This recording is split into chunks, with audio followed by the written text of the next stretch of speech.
Magandang araw po sa inyong lahat, mga nanay, mga tatay, si Doc Ben po ito. Kumusta po kayo?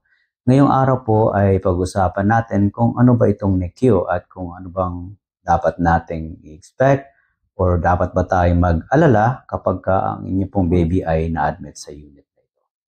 So, NICU po stands for Neonatal Intensive Care Unit. Isa po itong special unit dito sa ospital. Ang karamihan po ng babies na ina-admit namin dito ay may problema sa paghinga, mga premature babies po. Kung ang baby po ninyo ay bansot or hindi kumakain, may problema sa asukal, like mababa ang asukal or mataas, ina-admit po yan sa NICU. Kung ang baby po ninyo ay may problema sa puso, may problema sa utak kapag inanak sila, mga babies po na may suspicion po tayo for infection or sila po ay infected sa dugo or kung saan pa man, ina-admit po sa NICU for newborn babies. Kung may problema rin po sa kidney or kung alin pa man pong parte ng katawan, ina-admit po natin yan sa NICU dahil kakailanganin po nila ng special care. Marami po tayong mga babies dito na na-admit na kailangan po ng phototherapy. Ito po yung mga jaundice na babies na po, no? Marami rin po tayong mga babies na kambal or triplets na na-admit sa NICU sa iba't ibang klase ng problema. So, kung ang baby po ninyo ay term at may problema sa pagkain, sa paghinga, ay ma-admit po yun sa NICU for special observation or special treatment po. So, ano po ba yung mga may expect ninyo dito sa NICU?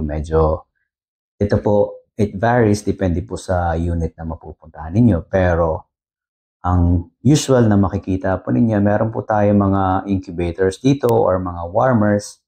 Ito po ay ginagamit natin para ma-conserve po ng bata yung kanilang body temperature. Especially po dun sa mga babies na premature, hindi pa po sila mature enough yung kanila pong balat. Marami pong nalulose na fluids dyan. So, kailangan po nila ng tinatawag natin incubator.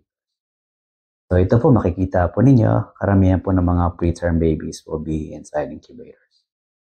Meron din po kayong makikita, maririnig ng mga monitors. So, ang monitors po natin, ginagamit po natin yan para ma-check po yung heart rate ng baby, para ma-check po natin yung kanila pong paghinga, at ma-check rin po natin kung ano ba yung kanilang oxygen levels. Sa NICU rin po, makakakita po kayo ng iba't ibang klase ng breathing support. Meron po tayong CPAP machine, meron pong ventilators, at marami po kayong makikitang mga poste, ito po yung IV lines natin. Dito po natin nilalagay, sinasabit yung ating swero. Ito po naman ay ginagamit natin para sa nutrition ng baby at sa pagbibigay po ng gamot. Yung mga babies po na iba, kapag hindi pa po sila ready kumain by mouth or talagang medyo mabagal pang kumain, nilalagyan rin po natin ng tinatawag nating NG or OG tubes. So, sa NICU rin po, mapapansin po ninyo na tahimik ang NICU dahil kailangan po ng mga bata ng ganitong klase ng dark environment at saka tahimik po para sa kanila rin pong development at mas matulungan silang gumaling. So, sa NICU po, marami po mga nagtatrabaho dito. Isa na po kami doon, mga neonatologist. Marami rin po mga nurses dito, magagaling at mababait po yung mga nurses natin. And then meron po tayong mga respiratory technicians na tumutulong po kapag kailangang i-adjust yung breathing machine ng bata. Meron din po tayong mga dietitians, mga physical therapists, pharmacists. Depende po kung gaano kalaki yung NICU na naandun ng inyong baby. Pero pag nagtatrabaho sa NICU, marami po talaga ang nagtutulungan para maalagaan po, mabigyan ng special care.